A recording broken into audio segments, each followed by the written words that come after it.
একটা ছেলে কখনোই কারো কাছে ভালো হয় না। জানেন কেন? কারণ সে খুব সরল, এই জন্য। কারণ সে অনেক বড় একটা জীবনে ভুল করে ফেলছে, এই জন্য সে কারো কাছেই ভালো হতে পারে না। জানেন সেই ভুলটা কি? বিয়ে নামের অপরাধটা সে করে ফেলেছে।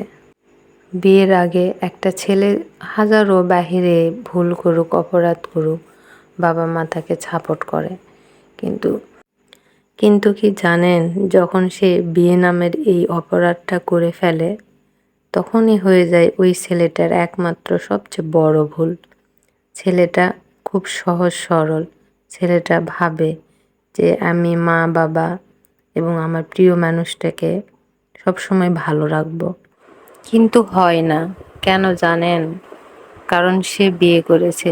সে যতই ভালো কাজ করুক, বাবা মার জন্য যতই আপ্রাণ চেষ্টা করুক জীবন দেওয়ার জন্য, তারপরও দিনের শেষে সেই ছেলেটাই অপরাধী। অনেক সময় যদি সে উচিত কথা বলে, তখন দোষটা কার হয় জানেন?